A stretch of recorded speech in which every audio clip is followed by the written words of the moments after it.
Hola, bienvenido a los recursos de identidad. Mi nombre es Araya Armendáriz y me da mucho gusto que podamos compartir este espacio juntos. La serie que estás a punto de escuchar es de El Evangelio según San Marcos, donde con toda la influencia del apóstol Pedro vamos a aprender acerca de la humanidad de Cristo, cómo fue en la tierra y además de lo accesible que es Dios hace con nosotros y de lo fácil que es tener una relación con Él. Te invito a que medites en Él, a que lo compartas y a que realmente lo disfrutes y pueda ser una bendición para ti. Además te recuerdo que nos puedes encontrar en nuestras redes sociales. Nos puedes encontrar en Facebook, en Twitter, en Instagram y en YouTube. En todos estamos como @identidadslp. Además nos puedes mandar un correo a identidadslp@gmail.com. Esperamos que lo disfrutes y que pueda ser una bendición. Que estés muy bien, hasta luego.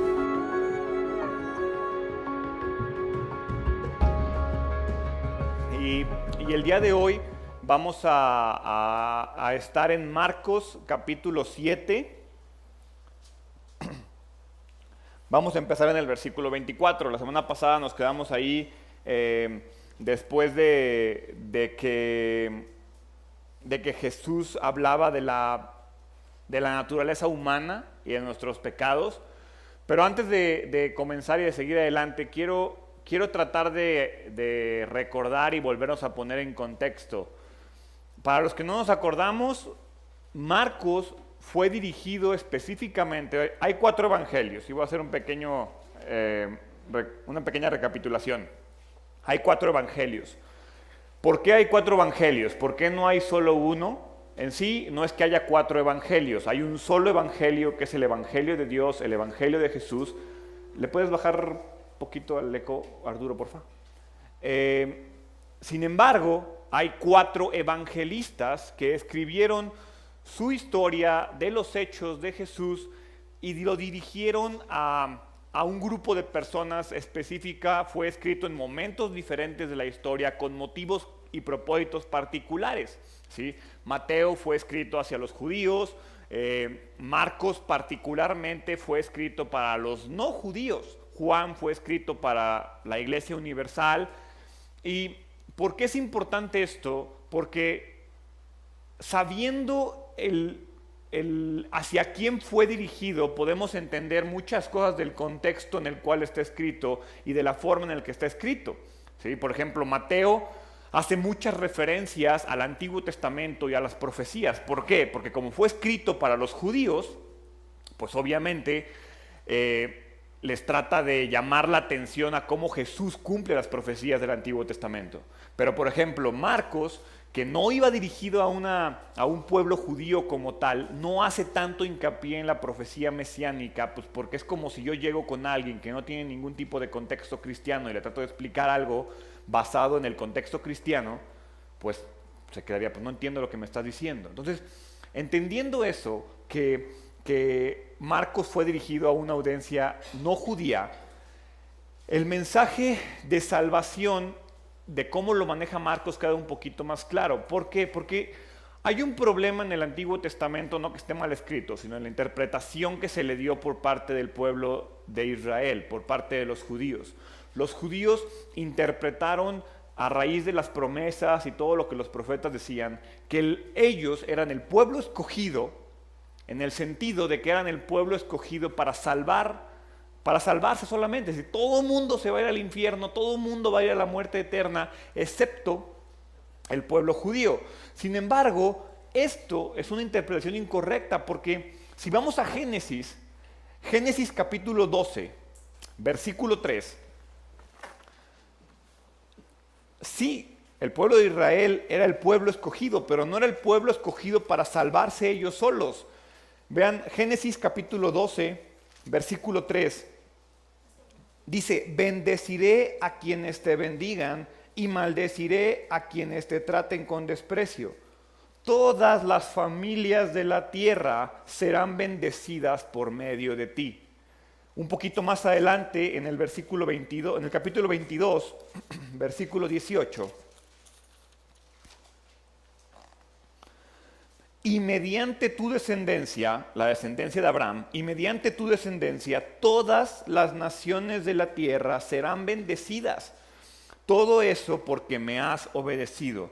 Dios quería que los judíos fueran el pueblo escogido para predicar el evangelio, para llevar la salvación a todas las naciones. Eran el conducto y el camino por el cual la salvación iba a llegar a todo el mundo. No era que iban a ser los únicos que iban a ser salvos. Israel era el medio para llevar la salvación a las naciones, para llevar la salvación al mundo. Pero en el Nuevo Testamento nos damos cuenta cómo el pueblo judío veía a los gentiles como seres inferiores, como seres marginales, como seres que no merecían y no tenían los mismos derechos. Los fariseos se jactaban de ellos ser hijos de Abraham, ¿sí? Y entonces menospreciaban a todo aquel que no era judío.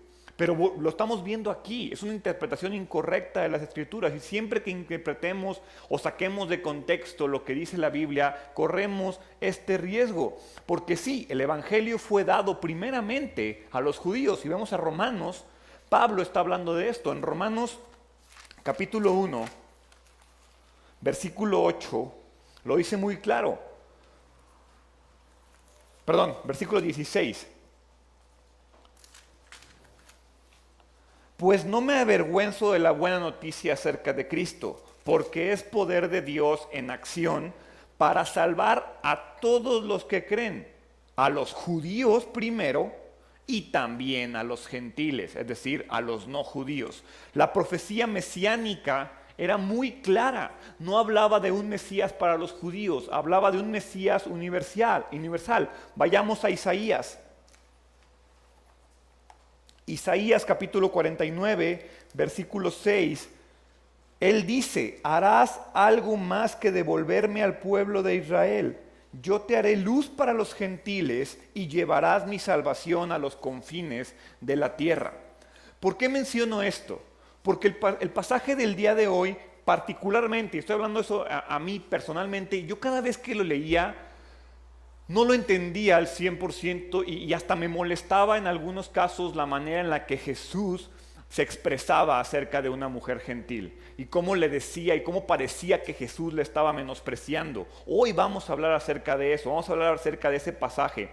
Un pasaje en el cual Jesús muestra el ministerio de la salvación universal. ¿Sí? Lo vamos a ver en Marcos capítulo 7, versículo 24. Ahí vamos a comenzar. Dice: luego Jesús salió de Galilea y se dirigió al norte, a la región de Tiro. No quería que nadie supiera en qué casa se hospedaba, pero no pudo ocultarlo. Recordemos, Jesús ya es muy popular, ya las multitudes lo siguen para donde quiera que vaya. Entonces Jesús comienza a desplazarse por caminos poco transitados, comienza a moverse en ciudades gentiles, porque él ya no estaba enfocado en llevar el evangelio a todos, ¿sí? Él estaba enfocado en preparar a sus apóstoles. Él sabía que el tiempo para su muerte cada vez era menor. La semana pasada les comentaba que estamos a meses de la muerte, ya no estamos a años, ya estamos a meses de la muerte de Jesús. Entonces Jesús está muy preocupado por preparar a los apóstoles, porque a fin de cuentas, cuando Él se vaya, los que tienen que continuar con la misión evangélica son ellos. Entonces comienza a enseñarles más particularmente, y cada cosa que ocurre a partir de este momento está específicamente dirigida para sus discípulos. Obviamente, si había gente alrededor, pues no es como que ustedes no escuchen, no. Obviamente también tenían el privilegio de escuchar la enseñanza, pero Jesús estaba 100% enfocado en la enseñanza para sus apóstoles.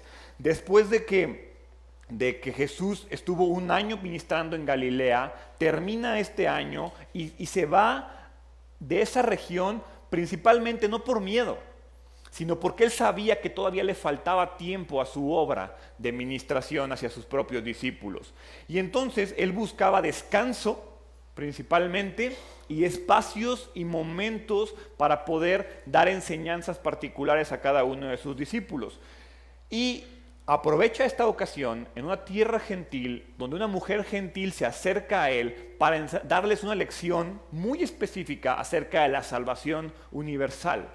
Porque él no pretendía que cuando él se fuera, los apóstoles se quedaran ministrando solamente a judíos. Él sabía y creía importante enseñarles que la salvación era universal.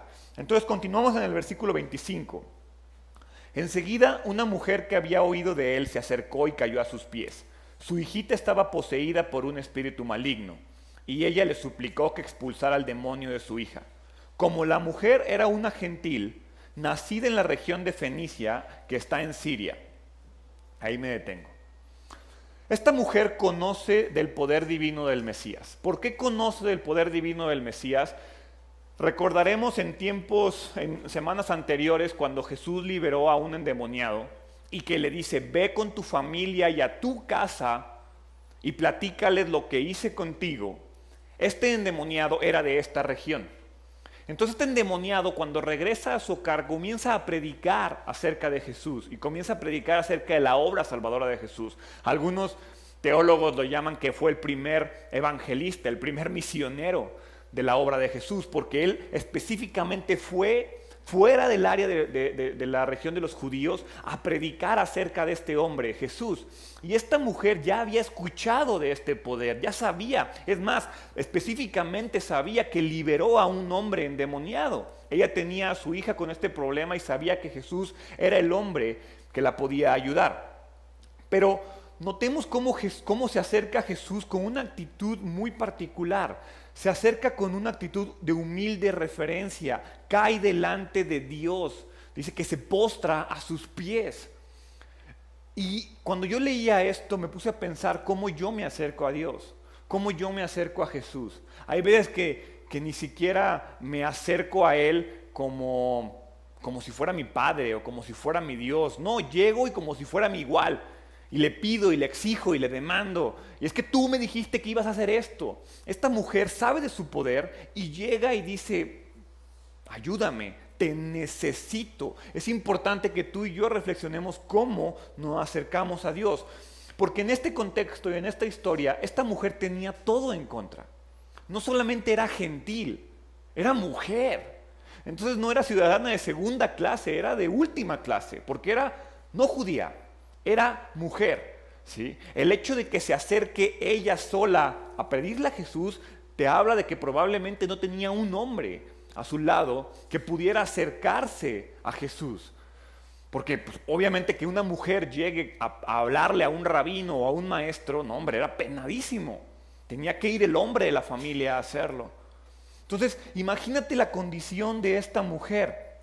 Y aparte, la región en la cual se encuentra Jesús era una región sumida en la idolatría. Entonces probablemente esta mujer tenía un contexto idólatra donde adoraban a otro tipo de dioses.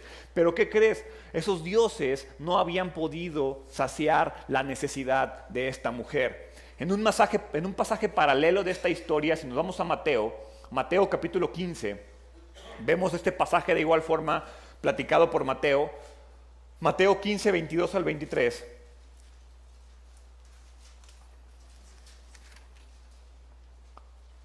Una mujer de los gentiles que vivía allí se le acercó y le rogó: ten misericordia de mí, oh Señor, hijo de David, pues mi hija está poseída por un demonio que la atormenta terriblemente.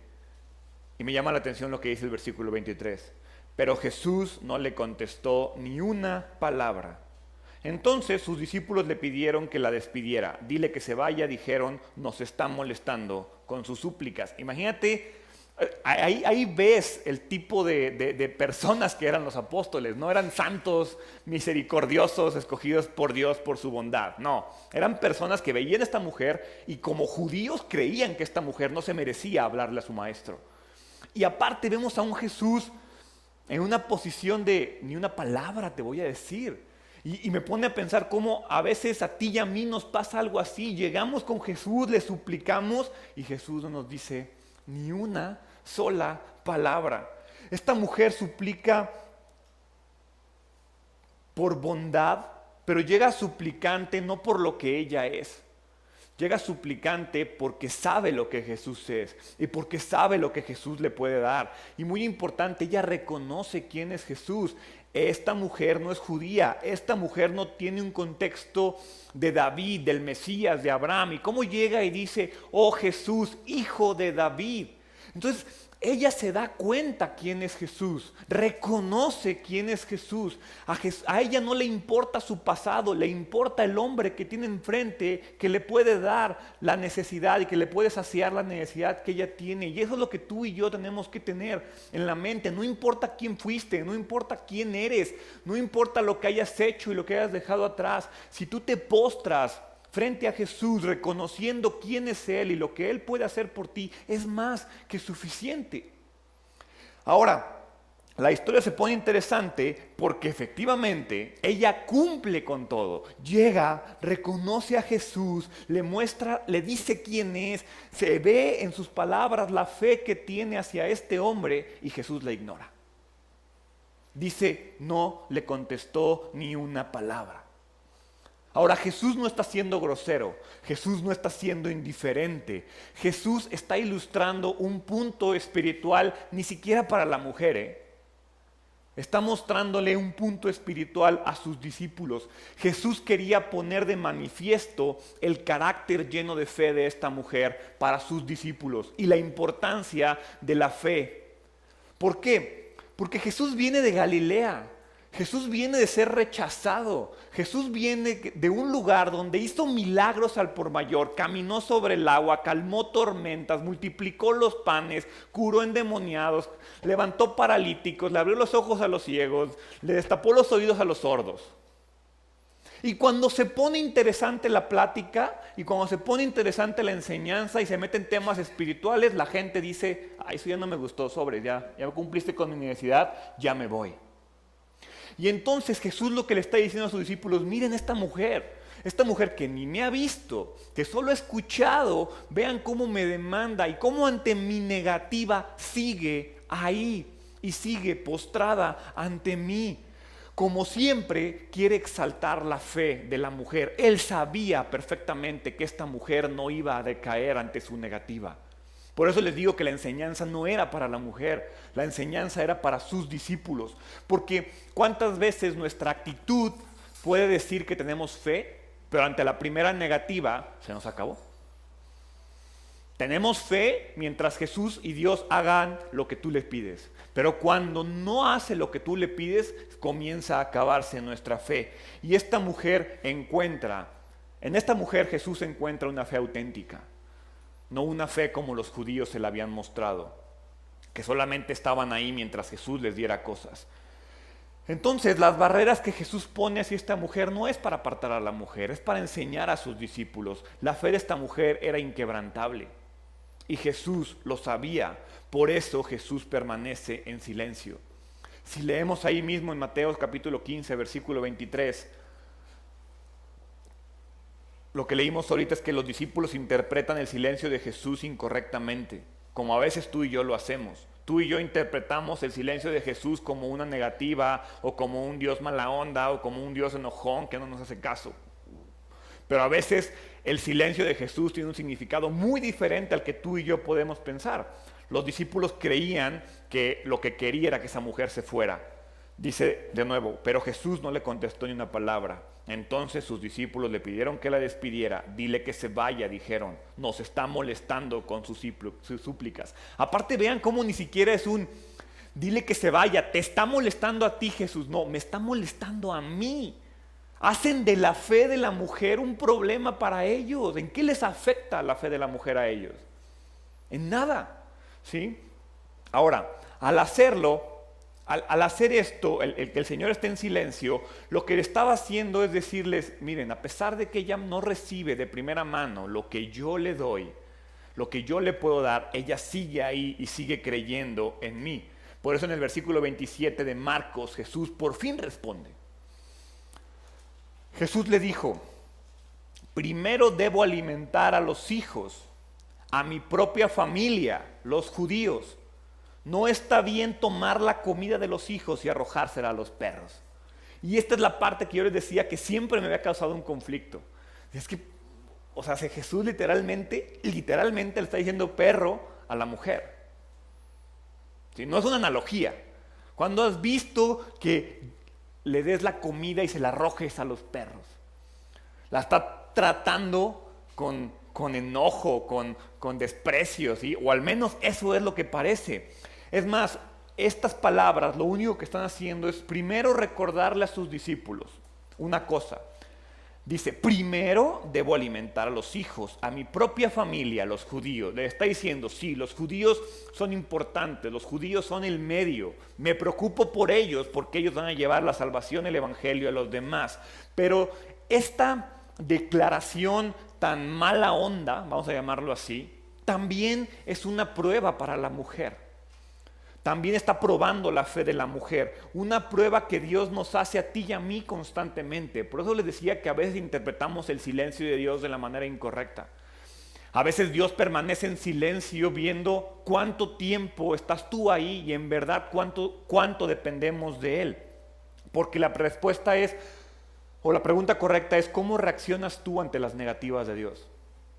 Cuando Dios te dice que no, o deja tú que te diga que no, cuando Dios no te dice nada, ¿cómo reaccionas tú? ¿Alguna vez le has pedido algo a Dios? Te ha dicho que no te ha respondido y entonces dices, ay, no me hizo caso, me paro y me voy. Porque esta mujer pudo haber hecho eso. O sea, Jesús le dice, no está bien tomar la comida de los hijos y arrojarse a los perros. Yo creo que muchos de aquí hubiéramos dicho, no, pues sí, cierto, ni modo. Y ya, nos hubiéramos ido porque Jesús nos dijo que no. ¿Estamos de acuerdo? Sin embargo, esta mujer reacciona y nos muestra cómo se debe de reaccionar ante las negativas de Dios. Mateo capítulo 15, vamos a volver a Mateo 15, 25. Ante la negativa de Dios, ella se acercó y lo adoró y le rogó una vez más, Señor, ayúdame. Ante la negativa de Dios, la respuesta correcta es acercarse y adorar.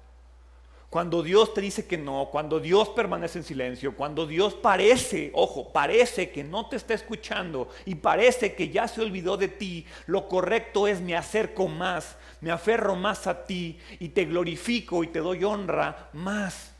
¿Por qué? Porque ella sabía que su única esperanza era este hombre. La pregunta es, ¿tú lo sabes? ¿Tú sabes y reconoces que tu única esperanza es Dios? Que tu única esperanza es Jesús. Esta mujer, ¿a dónde se iba a ir? Ya había intentado todo. Jesús era su única esperanza. Y la mujer sabía que no merecía nada. Era una ciudadana de última clase. Y a pesar de no merecer nada, su fe no se detuvo.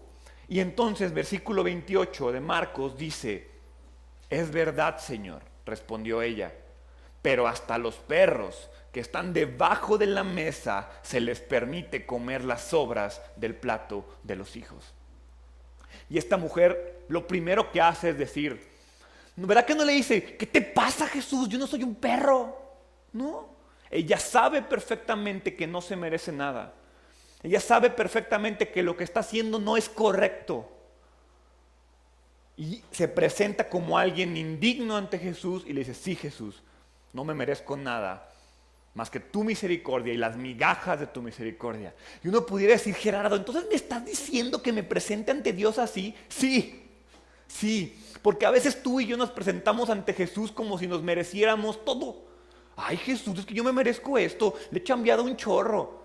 Y no nos merecemos nada. El hecho de pararte por la mañana y respirar es más de lo que tú y yo nos merecemos.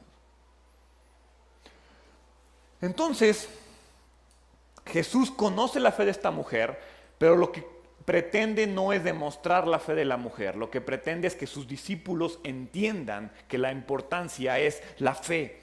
Él sabía que la mujer no se iba a desanimar. Él sabía que la mujer no se iba a ofender y por el contrario iba a reaccionar con confianza, que iba a reaccionar mostrando su fe real y contrario a lo que muchos judíos hicieron, que fue alejarse y rechazar a Jesús cuando Jesús hizo la enseñanza interesante y fuerte. Esta mujer, contrario a esto, se aferra más. Ante la prueba que Jesús le pone, la mujer reacciona de la manera correcta. Es, me acerco, le adoro y me aferro a mi Dios. ¿Cómo reaccionas tú ante la prueba? ¿Cómo reaccionas tú cuando Jesús parece que te rechaza? Porque sí, los pactos de la Escritura, los pactos del Mesías, pudieron darse a Israel, Pero Dios siempre ha querido que tú y yo disfrutemos de la salvación de la misma manera. Y la mujer creía eso. Vamos a Romanos. Romanos capítulo 11.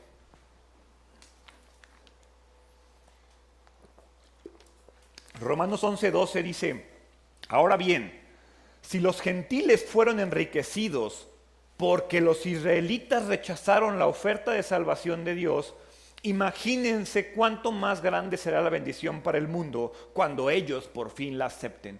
Jesús está diciendo: los judíos me rechazaron, eso no importa, yo veré la manera de bendecir al mundo sin los judíos. Pero imagínense la bendición que vamos a tener cuando todos, incluidos los judíos, aceptemos esta verdad. Porque mientras tú y yo dejemos de lado nuestros ídolos, nuestras costumbres, lo que la gente nos dice, lo que la gente dice que tú y yo somos, y nos aferremos a Jesús, las cosas van a ser diferentes. Eso es lo que esta mujer hizo. Esta mujer no le importaba quién era, de dónde venía, no le importaba su antigua manera de vivir, no le importaba sus antiguas creencias. A esta mujer lo único que le importaba era aferrarse a ese hombre que ella sabía que podía ayudarlo. Y ante esto vemos la respuesta de Jesús en el versículo 29. Marcos 7:29. Después de que le dice: dame las sobras del plato de tus hijos, Jesús le dice: buena respuesta, le dijo Jesús. Ahora vete a tu casa porque el demonio ha salido de tu hija. Cuando ella llegó a su casa, encontró a su hijita tranquila, recostada en la cama, y el demonio se había ido. Jesús prolongó su respuesta con la única finalidad de mostrar la fe de esta mujer. Hay veces que Jesús prolonga la respuesta en nuestras vidas porque Jesús sabe que tú y yo vamos a aguantar y que tú y yo vamos a salir adelante de esta prueba. Y el objetivo de esa prueba en nuestras vidas tal vez es provocar algo en los demás. Jesús nunca rechazó a nadie. Jesús, judío o gentil, si te acercabas con fe, Jesús no te rechazaba. Esa es la enseñanza que estamos viendo el día de hoy, que cuando nuestra fe es real, ojo, cuando nuestra fe es real, el proceso de la prueba fortalece nuestra fe. Cuando nuestra fe es real. Porque cuando nuestra fe no es real, el proceso de la prueba quebranta tu fe y entonces te alejas y te vas. ¿Cuánta gente conoces que parece que está ahí con Dios muy metida y ante la primera prueba desaparecen? Quiere decir que su fe no era real. Y Jesús sabía que su fe no era real. Pero cuando tú sales fortalecido de la prueba, entonces tu fe es real. La fe verdadera persiste y soporta hasta que recibe la gracia de Dios. La fe falsa se destruye ante la primera dificultad. Al finalizar este pasaje, y Jesús continúa un periodo de tiempo ahí en esta región de Tiro, pero sigue adelante con su viaje. Y si leemos ahí en Marcos capítulo 7, versículo 31, dice: Jesús salió de Tiro, no es inmediatamente después, no fue a la mañana siguiente, pasó un tiempo en esta región. Pero Jesús sale de Tiro y subió hasta Sidón antes de regresar al mar de Galilea y a la región de las 10 ciudades. Como les dije, Jesús permanece alejado de los caminos principales y llega a una región de nueva cuenta habitada por gentiles. Él pretende seguir enseñando a sus discípulos alejado de las multitudes y de la persecución de los religiosos judíos.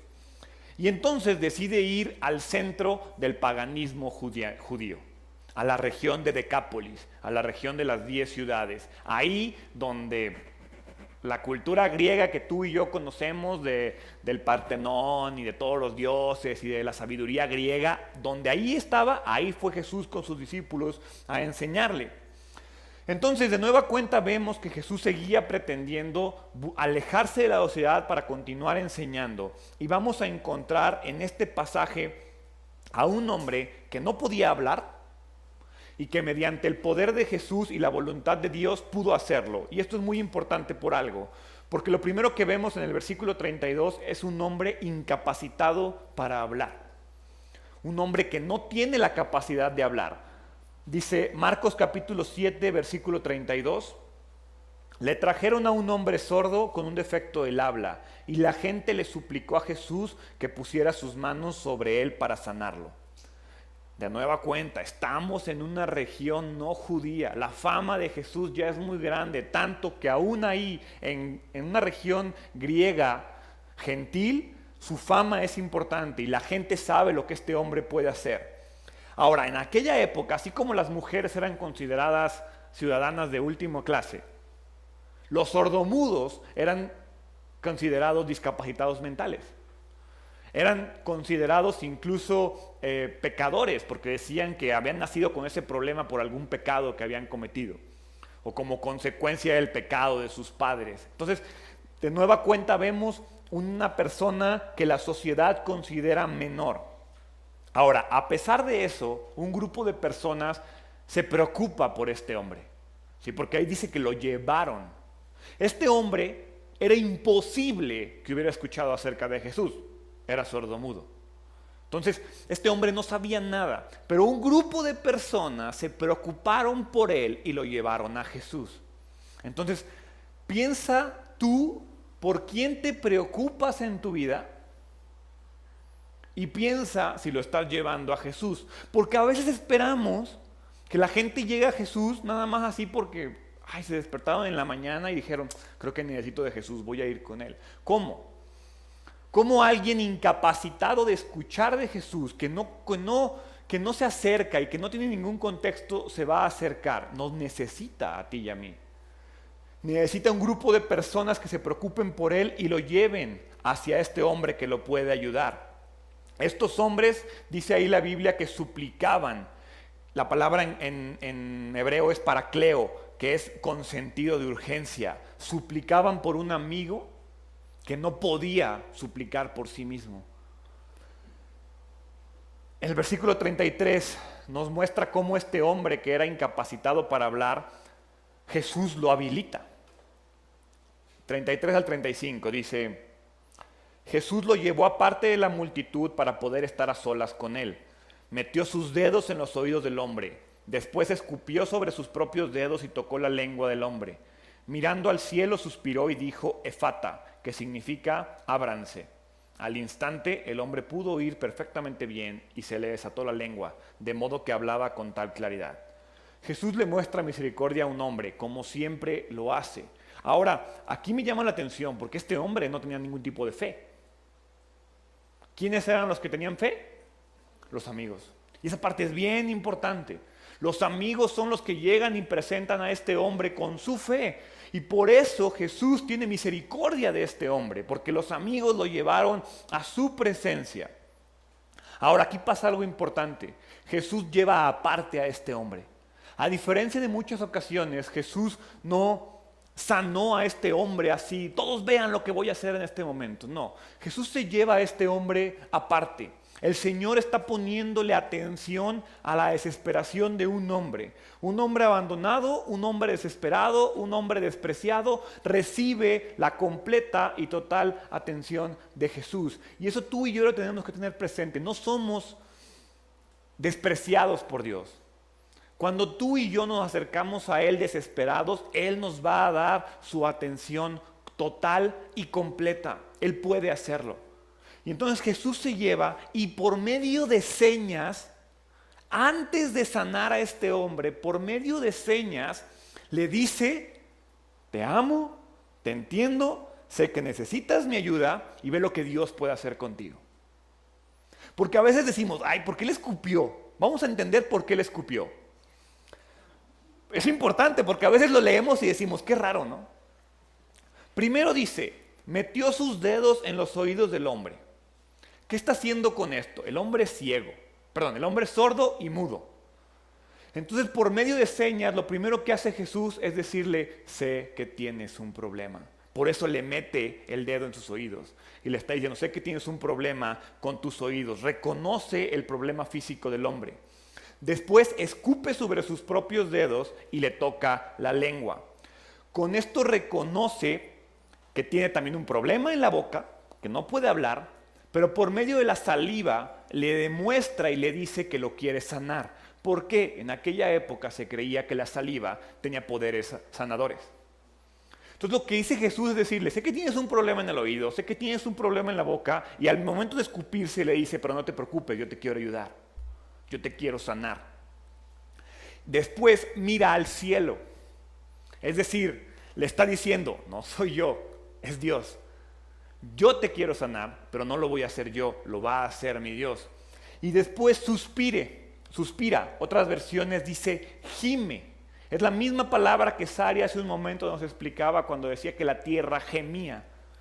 Entonces Jesús hace una seña empática de decirle, sé lo que sientes, sé lo que necesitas, pero no te preocupes, Dios nos puede ayudar. Y entonces le comunica una sincera empatía a este hombre. Con señas, Jesús le enseña a un sordomudo acerca del poder y de la compasión de Dios, antes de sanarlo. Tú y yo llegamos con Jesús, sáname, luego me enseñas, sáname. Y a veces se nos olvida que Dios nos va a dejar ahí en nuestra sordera, en nuestra mudeza, en nuestra ceguera, hasta que no entendamos la lección, nos va a sanar. Y la sanidad va a ser milagrosa, porque no solo este hombre milagrosamente pudo oír, sino que pudo entender el lenguaje. Ayer platicaba con Sari, escuchaba a mi hijo algunas de sus pláticas que todavía no comprendo, bla, bla, bla, bla. Y me puse a pensar, ¿cómo tú y yo aprendemos a hablar? ¿Alguna vez te has puesto con un bebé, mira hijo, hazle ma? No. Le dices mamá y le dices papá, y entonces el niño, de ver tu boca y de ver cómo te mueves, el niño interpreta y poco a poco trata de replicar los sonidos que tú haces, pero batalla mucho tiempo y pasan meses hasta que el niño puede articular conversaciones o palabras. Este hombre, milagrosamente Jesús no solamente le abrió los oídos y le desató la lengua, le dio la capacidad del lenguaje y de comunicarse, y entonces el hombre entendió. No solamente fue una sanidad física, sino que también le sanó la mente y le entendió y le depositó conocimiento en su mente para que este hombre pudiera comunicarse. No solamente fue físico, sino que le dio un entrenamiento lingüístico express y el hombre pudo comunicarse. Ahora, ¿por qué es importante esto? Porque recordemos que Jesús es el verbo. Jesús es la palabra de acción de Dios. Por eso este milagro es tan importante, porque Jesús está probando con este milagro que Él es la palabra, Él es la acción y que Él tiene todo el poder.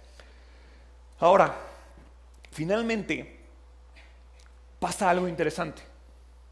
Jesús le da a un hombre la capacidad de hablar y después le dice no hables. Mateo capítulo 7, versículo 36. Marcos, perdón. Gracias a mi apuntador. Jesús le dijo a la multitud que no lo contaran a nadie, pero cuanto más les pedía que no lo hicieran, tanto más hacían correr la voz. Quedaron completamente asombrados y decían una y otra vez, todo lo que Él hace es maravilloso, hasta hace oír a los sordos y da la capacidad de hablar al que no puede hacerlo. Imagina la reacción del hombre. Es natural que su impulso fuera de alegría y de salir al mundo a mostrarle que hablaba. O sea, has pasado toda tu vida incapacitado para hablar. Alguien te da la capacidad de hablar, lo normal es, a ver, ¿a quién le grito? O mínimo unas groserías o algo, porque ya hablo, ya puedo hablar, escúchenme. Sin embargo, Jesús le da instrucciones a él y a sus amigos de guardar silencio. Parece extraño, porque le acaba de otorgar esta capacidad y le demanda no hacerlo. Pero vamos a ver lo que dice Marcos capítulo 5, versículo 19 al 20. Porque en el pasado, en semanas anteriores, vimos que Jesús le hizo un milagro a un endemoniado y cuando le hace el milagro sus instrucciones fueron totalmente diferentes a estas. Pero Jesús le dijo, no, ve a tu casa y a tu familia y diles todo lo que el Señor ha hecho por ti y lo misericordioso que ha sido contigo. Así que el hombre salió a visitar a las 10 ciudades a la Decápolis. Ya Jesús está ahí. Este es el hombre que Jesús mandó a predicar. Manda al hombre, salió a visitar las 10 ciudades de esa región y comenzó a proclamar las grandes cosas que Jesús había hecho por él, y todos quedaban asombrados de lo que les decía. Hay una diferencia importante. Este hombre, el primer endemoniado, fue comisionado para ser el primer misionero en una región gentil. La noticia del poder de Jesús debería de correr hacia estas regiones. Ahora, en este momento de la historia, Jesús ya está tratando de mantener un bajo perfil. Es decir, Jesús quiere terminar su ministerio, Jesús quiere terminar su discipulado. Por lo tanto, ya ordena: no vayas y platiques, ¿sí? Jesús no quiere que el fervor de un milagro, que el fervor de una bendición, que la emoción y el sentimiento que te da recibir a algo obstaculice su ministerio. Jesús sabe y quiere hacer entender a los discípulos que lo verdaderamente importante no es el milagro, que lo verdaderamente importante es la enseñanza que Él tiene para nosotros. Era importante que Jesús hiciera milagros, y era importante que se hablara de esos milagros, y es importante que Jesús nos dé bendiciones, y es importante que tú y yo hablemos de las bendiciones. Pero cuando las bendiciones se vuelven lo más importante, cuando el milagro, el show, el sentimiento se vuelven lo más importante y desplaza la enseñanza de Jesús, ahí es cuando Jesús interviene. Lo verdaderamente importante no son los milagros de Jesús, sino la obra salvadora de Jesús. Y esa obra salvadora no se iba a cumplir hasta que Jesús muriera. Si vamos Marcos capítulo 8, unos capítulos más adelante, lo vamos a ver probablemente la semana que entra. Marcos 8, versículo 30 al 31. De nuevo Jesús le dice a sus discípulos, no les voy a decir quién les enseñó, pero les dice: Jesús les advirtió que no le comentaran a nadie acerca de él. Entonces Jesús comenzó a decirles que el Hijo del Hombre tendría que sufrir muchas cosas terribles y ser rechazado por los ancianos, por los principales sacerdotes y por los maestros de la ley religiosa. Lo matarían, pero 3 días después resucitaría. Jesús sabía que su misión terrenal no se iba a cumplir hasta después de la muerte. Por lo tanto, le pide silencio a la gente hasta que la historia esté completa. Hay gente que interpreta esta lectura y dice: ahí dice que Jesús, no tengo por qué andar hablando de los milagros que Jesús hace. No, hay un contexto, y Jesús no quería que la gente hablara de los milagros porque era importante que la obra fuera completada y que la gente no viera a Jesús como el hacedor de milagros, como el genio de la lámpara, como el que te da todo lo que necesitas. Jesús quería ser recordado, y Jesús quería que su fama hablara de un Salvador, de que es nuestro Salvador. Ahora, a pesar de una instrucción clara y precisa, ¿qué hacen los hombres? Lo desobedecen.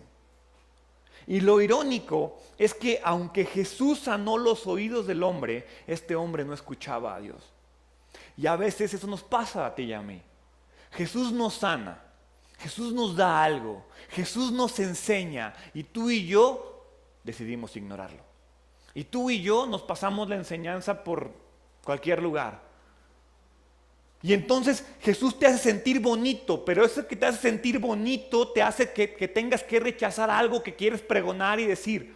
Y entonces dices: no, mejor no lo hago. No, mejor lo olvido. ¿Sí? ¿Te resulta familiar? Dios te ayuda, Dios te pide algo, y entonces lo desobedeces. Y luego nos preguntamos por qué no nos ayuda a la primera. ¿Por qué retrasa su ayuda? ¿Por qué retrasa su bendición? Este milagro que acabamos de leer cumple una profecía del Antiguo Testamento. Quiero que vayamos a Isaías capítulo 35. Y con esto voy a terminar. Isaías capítulo 35, versículos del 1 al 6. Hasta el lugar desolado y el desierto estarán contentos en esos días. La tierra baldía se alegrará y florecerá el azafrán de primavera. Así es, habrá abundancia de flores, de cantos y de alegría.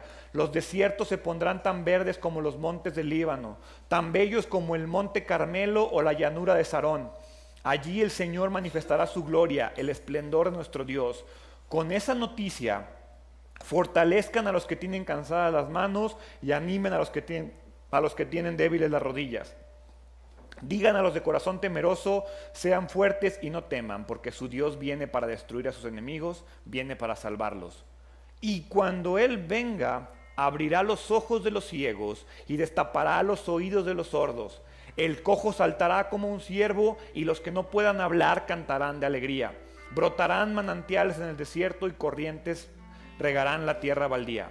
Cada milagro de Jesús, cada bendición de Jesús, cada obra milagrosa que Jesús hace en el Nuevo Testamento y en nuestras vidas hoy, no es otra cosa más que un anticipo de las glorias que están por venir. ¿Qué glorias? ¿Qué es lo que nos espera? ¿Qué es lo que va a venir después del milagro? Porque el milagro, la salvación, la bendición, la bondad, el que Jesús supla nuestras necesidades, no es el objetivo. Eso solamente es un anticipo de lo que Jesús va a darnos y lo que Dios quiere con nosotros. Lo que está por venir viene más adelante, ahí mismo en Isaías. Isaías 35 es una profecía de Jesús. Primero habla de la anunciación de las glorias futuras y luego te presenta cuáles son esas glorias futuras. Dice el versículo 7: el suelo reseco se convertirá en laguna y los manantiales de agua saciarán la tierra sedienta. Crecerán las hierbas del pantano, las cañas y los juncos donde antes vivían los chacales del desierto. Un gran camino atravesará esa tierra, antes vacía. Se le dará el nombre de carretera de la santidad. Los de mente malvada nunca viajarán por ella. Será solamente para quienes anden por los caminos de Dios. Los necios nunca andarán por ella. Los leones no acecharán por esa ruta, ni ninguna otra bestia feroz. No habrá ningún otro peligro, solo los redimidos andarán por ella. Regresarán los que han sido rescatados por el Señor. Entrarán cantando a Jerusalén coronados de gozo eterno. Estarán llenos de regocijo y de alegría. Desaparecerán el luto y la esperanza. Si bien el milagro de Jesús, la bendición que Dios tiene para nosotros es motivo para regocijarnos en el momento. O sea, cuando tú recibes una bendición de Dios, no es como para decir, ay no es momento de gloria, de gozarme en Él. No, las bendiciones y los milagros de Jesús que recibimos en este momento son motivo de gozo. Pero esos milagros y bendiciones que recibimos no pueden compararse con el gozo eterno que está por venir. Nos espera un gozo que no somos capaces de dimensionar. Jesús con sus milagros, lo único que pretendía era dirigirnos hacia Él. La bendición y el milagro de Dios no es el resultado de seguir a Dios. Aunque tú y yo no recibiéramos un milagro, eso no nos debería desilusionar. Porque el milagro verdadero es la esperanza de la vida eterna. Jesús es mucho más que un genio de la lámpara. Jesús es mucho más que un hacedor de milagros que pretende maravillarnos y que pretende que digamos, wow, mira qué poderoso es este hombre. Jesús es mucho más que eso. Y por eso a veces pareciera que no nos escucha. Porque Él sabe que si nos diera todo, nos olvidaríamos de Él y nos enfocaríamos en lo que nos da. Jesús quiere que nuestros ojos permanezcan, decía aquí lo que acabamos de leer, en la carretera de la santidad.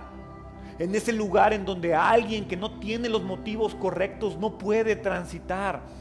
¿Cuál es esa carretera de la santidad? Ese camino en el que tú y yo reconocemos que Jesús es nuestro único Salvador, que murió por nuestros pecados, que quienes se arrepienten y creen en Él tienen acceso a la eternidad, que somos limpiados de todo pecado por el simple hecho de decir me arrepiento y creo en ti. Y que cuando lo hagamos, vamos a tener la seguridad de que viene algo mejor, de que vamos a ser perfeccionados, de que vamos a recibir una gloria eterna y de que en ese estado de perfección glorificada, libres de pecado, limpios de toda maldad, donde las necesidades se terminan, vamos a poder disfrutar de la presencia de nuestro Rey, de glorificarle y de entregarnos a Él como fuimos diseñados y pensados. La razón por la cual vivimos frustrados, vivimos deprimidos, vivimos cansados, es porque no nos estamos enfocando en lo que fuimos diseñados, que es darle gloria a Dios. Eso es lo que nuestra boca no debería de callar. Los milagros, quédatelos para ti, guárdalos en tu corazón. La obra salvadora de Jesús es la que debemos de predicar, es la que debemos de enseñar. Por eso al endemoniado le dijo, ve y habla donde no han escuchado de mí. Pero donde ya escucharon de mí, ¿para qué llegas y le predicas al de al lado? No, es que Dios me hizo un milagrote, mira, no, me dio un trabajo. No, ve y predícale y enséñale al que no ha escuchado, al que está incapacitado de escuchar de Dios. Él es el que necesita escuchar de este hombre. Y tú aférrate a esa nueva capacidad que tienes, porque Dios nos da la capacidad de hablar de Él. La pregunta no es si lo hizo o no lo hizo, la pregunta es, ¿lo crees o no lo crees? ¿Te aferras o no te aferras? ¿Le buscas o no le buscas? Porque no importa si eres un ciudadano de última clase, si te aferras a Jesús, recibirás lo que necesitas y tendrás la esperanza de la vida eterna. Y no importa si eres un discapacitado mental o no, si buscas a Dios y te aferras a Él, vas a recibir el milagro que necesitas. Pero ¿sabes algo? El milagro que necesitas no es un carro nuevo, no es un trabajo, no es una pareja, no es la mejor vida del mundo. El milagro que tú y yo necesitamos es el milagro de la salvación y la esperanza de la vida eterna. Y en el momento en el que reconozcamos que ese es el milagro que tú y yo necesitamos, las demás cosas van a llegar. Antes no. Reconozcamos que nuestra necesidad más importante es ser salvados. ¿Por qué no cierras tus ojos? Dios, te doy gracias. Gracias porque eres un Dios fiel, porque eres un Dios que me capacita para hablar, pero que me capacita para hablar de tu gloria, de tu bondad, de tu salvación, de la esperanza de la vida eterna, de ese milagro y esa esperanza que tengo porque soy hijo tuyo, porque creo en ti, porque me he arrepentido, porque reconozco que moriste por mis pecados y resucitaste al tercer día, porque te reconozco como mi Señor y te reconozco como mi Salvador. Me aferro a ti, te amo, te entrego mi vida y te pido que me ayudes a cumplir tu voluntad y a cumplir tus propósitos. Reconozco que no soy nada. Reconozco que ni siquiera merezco las migajas, Padre. Pero también reconozco que me das muchísimo más que una migaja. Me invitas a cenar a tu mesa. Me invitas a tener copas rebosantes de vino y platillos deliciosos contigo. Ayúdame a dejar mi necedad y a dejar de lado esa comida que yo me puedo preparar, que no se compara con el banquete eterno que tú tienes preparado y listo para mí en el momento en el que me entregue a ti. Te doy gracias por esta nueva oportunidad, gracias por la oportunidad de la vida eterna. Ayúdame a honrar esa capacidad de darte gloria y honra y poder enseñar y predicar acerca de tu palabra. Te pido que bendigas a mis hermanos aquí presentes, que bendigas nuestras familias, que bendigas nuestra iglesia, nuestra comunidad, nuestro país. Nos entregamos a ti sabiendo que solo tú nos puedes dar la esperanza de la vida eterna. En el nombre de Jesús. Amén.